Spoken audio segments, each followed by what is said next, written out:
চোর অপবাদ দেওয়ায় সকলের সামনে নিজেকে নির্দোষ প্রমাণ করলো অহনা। হ্যাঁ বন্ধুরা, আমরা এমনটাই দেখে চলেছি বড়লোক ঘরের ছোট বউ ধারাবাহিকের পরবর্তী পর্বে। তোমরা যারা এই চ্যানেলটিতে নতুন আছো তারা কিন্তু অবশ্যই চ্যানেলটি সাবস্ক্রাইব করতে ভুলো না।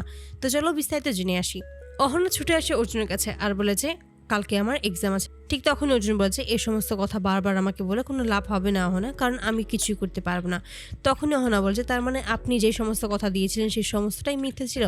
আপনি যদি আমার পরীক্ষার দায়িত্ব নাই নিতে পারেন তাহলে আমাকে কথা কেন দিয়েছিলেন? কেনই বা বলেছিলেন যে আপনি সত্যিই চান যে আমি পড়াশোনা করি, আমি এক্সামটা দিই? ঠিক তখনই অর্জুন বলছে এটা সত্যিই যে আমি চাই তুমি এক্সামে বসো, কিন্তু মায়ের বিরুদ্ধে গিয়ে আমি কোনো কিছুই করতে পারবো না। আর মায়ের সাথে তো তোমার বন্ডিংটা এখন খুবই ভালো, তুমি চাইলে তো মাকে সমস্ত কিছু জানিয়ে দিতে পারো, তাহলেই তো মা সমস্ত কিছু করে দিতে পারবে। মা নিজেই যদি চায় এই সমস্ত কিছু হতে, পরীক্ষা দিতে বসতে তোমাকে, তাহলে অবশ্যই সেটা হবে, কেউ কোনো তোমাকে আর আটকাবে না। কিন্তু আমি এটা কোনোভাবেই পারবো না, তুমি আমাকে ক্ষমা করে দিও। ঠিক তখনই অহনা বলছে বেশ, তার মানে আপনি আমার কোনো দায়িত্ব পালন করবেন না। আপনি হয়তো বা ভুলে যাচ্ছেন আপনি আমার হাজব্যান্ড, আমার সমস্ত দায়িত্ব আপনার কাঁধে, আপনি সমস্ত দায়িত্ব এড়িয়ে চলতে চাচ্ছেন, তাই না? তখন অর্জুন বলছে এমনটা কিছু নয় অহনা, আর এই বছর না হয় তুমি এক্সামটা দেবে না, পরের বছর তুমি দিবে, এই বছর না হয় আমরা খুব ভালোভাবে সময় কাটাবো। ঠিক তখনই অহনা বলছে এটা কোনোভাবেই হয় না, এটা আমার স্বপ্ন, আর এই আমার স্বপ্ন আমি ঠিক পূরণ করব। এই লড়াইটা একা আমার, তাই এই লড়াইয়ে আমি একাই লড়বো, আপনাকে আর কোনো কাজে আমার পাশে দরকার নেই। ঠিক তখনই অর্জুন বলে উঠেছে আমি কি সত্যি তোমার পাশে কখনো থাকিনি? আমি কি তোমার পাশে থেকে কারোর সাথে লড়াই করিনি? তুমি এমনটা বলতে পারলে? ঠিক তখনই অহনা বলছে সেইটার জন্যই তো আমি আপনার কাছে এসেছি। আমি কালকে বাবার বাড়িতে যাব, আর আপনি প্লিজ আমাকে একটু ছেড়ে দিয়ে আসবেন। ঠিক তখনই চমকে ওঠে অর্জুন বলছে সত্যি তুমি এই বাড়ি ছেড়ে চলে যাবে? ঠিক তখনই অহনা বলছে হ্যাঁ, কিছুদিনের জন্যই যাব। তখনই অর্জুন বলেছে কতদিনের জন্য তুমি যাবে? তখন অহনা জানায় যে 4-5 দিন, আর এই 4-5 দিনের জন্যই আপনি মাকে ম্যানেজ করবেন। মা যেন এই 4-5 দিন আমাকে থাকতে দেয়, এই 4-5 দিনের মধ্যে আমার পরীক্ষা শেষ হয়ে যাবে আর আমিও চলে আসতে পারবো। অর্জুন তখন বলছে কি সমস্ত বলছো তুমি? 4-5 দিন কিভাবে হবে? অহনা তখন বলে কেন, মাত্র 4-5টা দিনে কি আপনি ম্যানেজ করতে পারবেন না? এই 4-5টা দিন খুব বেশি বড় হয়ে গেল, এটা আমি আপনার থেকে একদম আশা করিনি। এই বলে নিজের ব্যাগপত্র গুছিয়ে রাখে। ঠিক তখনই অর্জুন বলেছে এই সমস্ত কথা বলো না, আর মা কি সত্যি তোমাকে পারমিশন দিয়েছে? ঠিক তখনই অহনা বলছে পারমিশন দেয়নি, কিন্তু কালকে দিয়ে দেবে। আর তখনই তো আপনি নিজে এসে বলবেন যে সমস্ত কিছু আমি কেন আগে থেকেই ঠিক করে রাখিনি, আর অনেক দেরি হয়ে গেছে।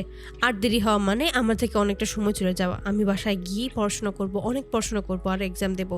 আমি শুধুমাত্র এটাই তো চেয়েছি যে এক্সামটা দিতে, আমি তো কলেজে যেতে চাইনি, শুধুমাত্র এক্সাম দেওয়ার কথা বলেছিলাম, আর সেটাও আপনি করতে পারবেন না।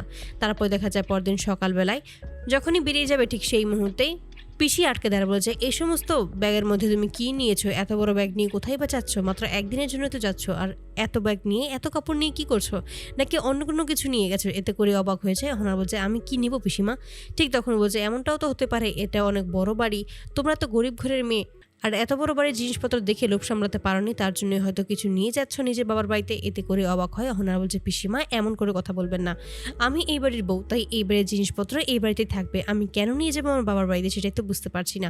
ঠিক তখনই পিসি বলছে বেশ, তাহলে তুমি তোমার লাগেজটা খোলো এবং সকলের সামনে প্রমাণ দাও যে এখানে তুমি কোনো কিছুই নিয়ে যাওনি, তুমি সমস্তটা নির্দোষ। একটা কারণে শুধুমাত্র বলছি যে ওষুধ খাওয়া নিয়ে যে ঝামেলাটা হয়েছে সেটা কিন্তু তুমি নিজেই করেছিলে, কিন্তু দোষ এসেছে শুধুমাত্র আমার জন্য। প্রমাণ না থাকার কারণে আমি নিজেকে নির্দোষ প্রমাণ করতে পারিনি।